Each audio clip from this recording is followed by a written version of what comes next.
The fork-tailed devil, that's what they called it. When American pilots first climbed into the cockpit of the P-38 Lightning, they knew they were strapping into something radically different from anything that had come before. Twin engines, twin booms, and a central nacelle that looked more like something from a science fiction novel than a weapon of war. But this wasn't about aesthetics. This was about survival. And halfway across the world, in the smoke-filled briefing rooms of Imperial Japan, intelligence officers were about to receive their first reports of this bizarre new machine. What they read would shake their confidence to its core. Because the P-38 Lightning wasn't just another American fighter. It was a predator, unlike anything Japan had prepared for. And by the time they understood what they were facing, it was already too late. Let's rewind to 1942. Japan's naval aviation stood unchallenged in the Pacific. Their pilots, battle-hardened from campaigns in China and the early weeks of the Pacific War, flew the legendary A6M Zero with supreme confidence. Fast, maneuverable, and flown by men who believed themselves unbeatable, the Zero had carved through Allied resistance like a hot knife through butter. American fighters, the P-39-era Cobra, the P-40 Warhawk, they were outmatched. Japanese pilots reported shooting them down with almost casual ease. The myth of Japanese air superiority seemed unshakable. But across the Pacific, American engineers were working on something entirely different. Not a fighter to match the Zero's agility, but one that would make agility irrelevant. Lockheed's design team, led by the brilliant Clarence Kelly Johnson, proposed something audacious. A twin-engine fighter with unprecedented range, crushing firepower and speed that would leave everything else in its wake. The concept was so radical that many within the Army Air Corps dismissed it as impractical. Too complex, they said. Too heavy. Too unconventional. But Lockheed pressed forward anyway. The result was a machine that looked like nothing else in the sky. Two Allison V-1710 engines mounted in elongated booms, connected by a central pod housing the pilot and all of the armament. No engine in the nose. No torque problems from a single massive propeller. Just raw, balanced power delivered through counter-rotating props. When the prototype first took flight, it shattered expectations. This wasn't just another fighter. It was a revolution. By the time the Lightning arrived in the Pacific Theater in late 1942, Japanese intelligence had already begun compiling reports on this strange new aircraft. Early assessments were dismissive, almost mocking. One captured intelligence bulletin described it as ungainly and overweight, suited perhaps for reconnaissance, but certainly not for serious air combat. Japanese analysts, steeped in the doctrine of lightweight maneuverability, couldn't comprehend why the Americans would build something so heavy. It violated everything they understood about fighter design. But those early assessments were about to collide headfirst with reality. When P-38s first engaged Zero fighters over the Solomon Islands, something unexpected happened. The Lightnings didn't turn and burn with their opponents.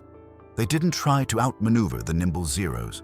Instead, they dove from altitude at speeds the Japanese had never encountered, fired devastating bursts from their nose-mounted guns, and climbed away before a single Zero could even line up a shot.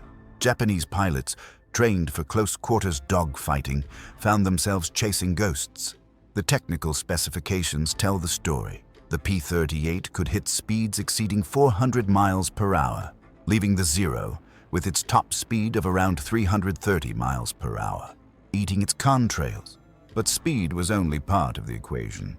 The Lightning's combat range stretched beyond 1,000 miles with drop tanks. That meant American fighters could escort bombers deep into Japanese-held territory, loiter over the target, engage enemy fighters, and still have fuel to make it home. For the Japanese, this was unthinkable.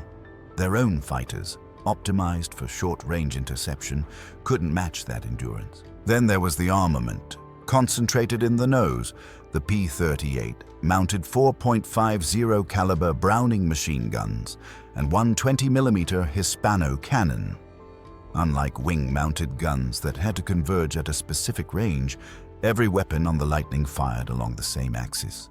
A pilot who lined up a shot knew that every round, whether from the machine guns or the cannon, would travel to the exact same point. Japanese pilots began reporting something disturbing: American fighters that could hit them from distances they thought were safe. Weight, which Japanese analysts had initially dismissed as a fatal flaw, turned out to be an unexpected strength. Yes, the P-38 weighed over 17,000 pounds fully loaded, more than 3 times the weight of a Zero. But that weight came from armor plating, self-sealing fuel tanks, and a rugged airframe that could absorb punishment. Japanese pilots recorded instance after instance of pouring rounds into a Lightning, watching it smoke and shudder, only to see it dive away and escape. The Zero, stripped of armor to save weight, couldn't survive the same beating. A few well-placed rounds could send it spiraling into the ocean in flames. But the Lightning's development hadn't been easy. When Lockheed first pitched the twin boom concept in 1937, military officials were skeptical. The design was too radical, too different from conventional wisdom. Early prototypes revealed serious problems. Engines overheated during climbs. Cockpits frosted over at high altitude, leaving pilots flying blind in the freezing air above 20,000 feet. And then there was compressibility, a mysterious and terrifying phenomenon. In high-speed dives past 500 miles per hour, the Lightning's controls would suddenly lock up. Pilots found themselves trapped in near-vertical descents, unable to pull out. Several test pilots died before engineers understood what was happening. At those speeds, airflow over the wings reached transonic velocities, creating shock waves that rendered the control surfaces useless. The solution, dive recovery flaps that deployed automatically, saved countless lives once the problem was identified and fixed. Weight creep plagued the program. Every improvement, thicker armor, larger fuel tanks, heavier guns, added pounds. Some officials argued to cancel the entire project and focus resources on simpler, proven designs like the P-40. But Lockheed's engineers refused to give up. They refined the turbochargers, improved cooling systems, and optimized the airframe for stability at altitude. By late 1942, when the Pacific War desperately needed a long-range fighter, the P-38 was ready. Not perfect, but ready. The first combat encounters revealed a learning curve on both sides. American pilots, many of whom had trained in older fighters, had to unlearn instincts about turning dogfights. Lightning squadron leaders drilled a new doctrine into their men. Altitude is life. Speed is life. Never, ever turn with a Zero. Instead, they perfected boom and zoom tactics. Climb high, spot the enemy below, dive at crushing speed, fire a burst, and climb away before the Japanese could respond. For Japanese pilots, this was infuriating. Their entire combat philosophy revolved around close-range maneuvering duels, where skill and agility determined the victor. The Lightning refused to fight that way. It struck from above, vanished into the clouds, and reappeared somewhere else entirely. Japanese aces, men with dozens of kills, found themselves outmaneuvered not by superior piloting, but by superior tactics married to a superior machine. Captured Japanese intelligence reports from 1943 paint a fascinating picture of this evolution. Early in the year, official assessments still dismissed the Lightning as a bomber escort with limited combat value. But by mid-1943, the tone had shifted dramatically. New reports warned pilots to exercise extreme caution when engaging the twin-boom fighter. One document described it as a high-speed attacker that refuses conventional engagement. Another noted that Japanese pilots were breaking off attacks when Lightnings were spotted, even if they held numerical advantage. Perhaps the most revealing testimony came from Japanese ace Saburo Sakai, one of the war's highest-scoring pilots. In his combat journal, he described an encounter with a Lightning over Bougainville. He had positioned himself perfectly, or so he thought, for a deflection shot. But the P-38 saw him first. It rolled into a dive that Sakai couldn't match, pulled away with speed he couldn't match, and climbed back to altitude before he could even think about pursuing. He wrote, This machine comes like a hawk from the sun, strikes with the force of thunder, and is gone before the echo fades. The Lightning's long range added a psychological dimension that Japanese commanders hadn't anticipated.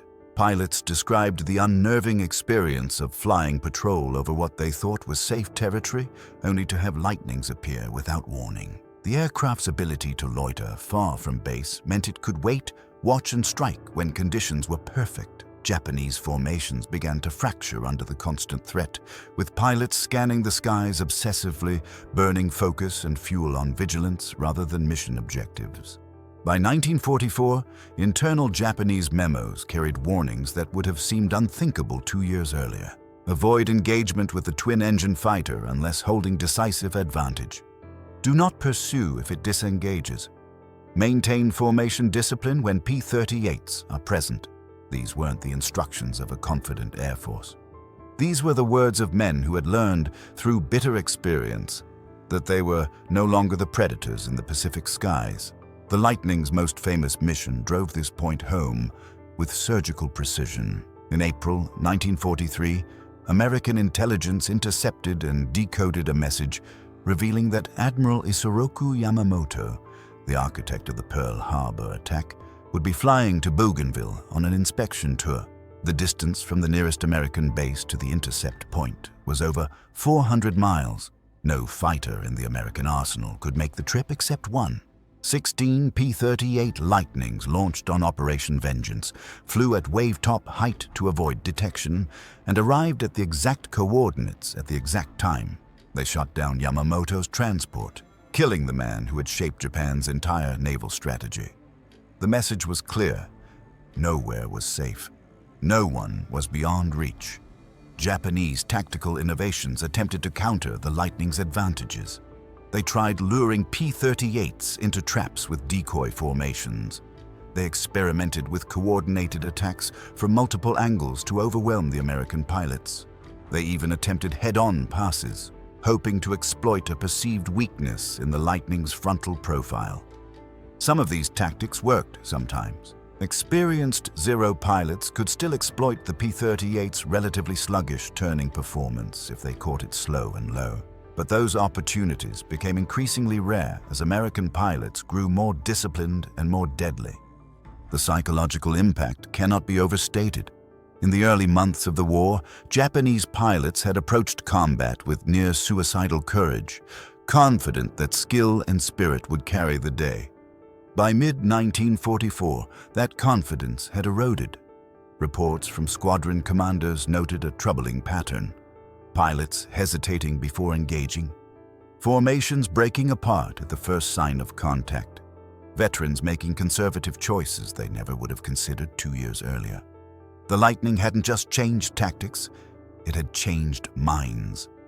One captured Japanese pilot, interrogated after being shot down near Rabaul, provided a chilling glimpse into this mental shift. He described watching a Lightning destroy 2 Zeros in a single diving pass, then climb away as if nothing had happened. He said his hands were shaking when he landed. Not from injury, but from the realization that his fighter, the aircraft he had trusted with his life, was simply outclassed.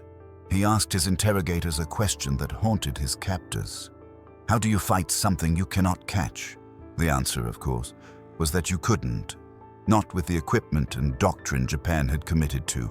The Zero had been designed for a specific kind of war, one where range and maneuverability would allow Japanese pilots to dominate the vast Pacific. For a time, that strategy worked brilliantly. But the Lightning represented a fundamentally different philosophy. American engineers had built a fighter that prioritized pilot survival, overwhelming firepower, and operational flexibility. When these two philosophies collided, only one could prevail. Japan's failure to adapt proved catastrophic. Even as evidence mounted that their fighters were being outclassed, the industrial and strategic machinery of the Japanese war effort couldn't pivot fast enough. Designing and fielding a new fighter to counter the Lightning would take years they didn't have.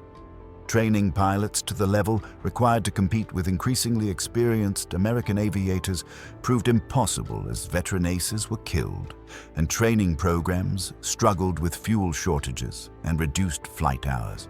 By late 1944, the average Japanese pilot entering combat had a fraction of the experience his American counterpart enjoyed.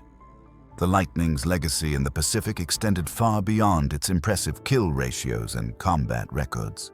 It validated an entire approach to fighter design that would influence American aviation for decades. Speed and firepower over agility, pilot protection over weight savings, long-range capability over point defense.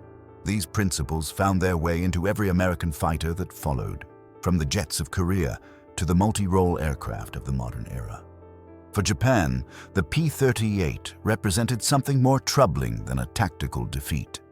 It exposed the fundamental limitations of their pre-war planning. They had built an air force optimized for a short, victorious campaign. The Lightning, with its long legs and brutal efficiency, was built for a grinding war of attrition. It could fly farther, fight longer, and bring its pilot home to fight again tomorrow. In that equation, there was no path to Japanese victory. Today, fewer than a dozen airworthy P-38 Lightnings remain. When one of these rare machines takes to the sky at an air show, the sound is unmistakable. The distinctive rumble of those twin Allison engines, slightly out of sync, creates an auditory signature that veterans describe as haunting. For American pilots, it was the sound of power and confidence. For Japanese pilots who faced it, it was the sound of inevitable defeat approaching from above.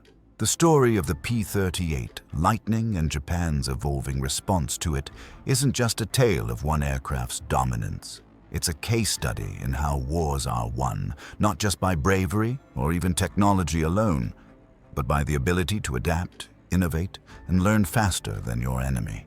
The Japanese started the Pacific War with superior pilots, superior tactics, and a fighter that seemed unbeatable. But they couldn't evolve quickly enough when faced with an opponent that refused to fight on their terms. The Lightning proved that in modern warfare, there's no honor in losing. American pilots didn't care about turning dogfights or samurai spirit. They cared about completing the mission and going home alive. That pragmatism, that willingness to discard convention in favor of effectiveness, gave them an edge that all the courage in the world couldn't overcome. If you're fascinated by these deep dives into the aircraft that shaped history and the men who flew them, make sure to subscribe. We've got more stories to tell, more myths to examine, and more shocking truths to uncover about the machines that changed the world.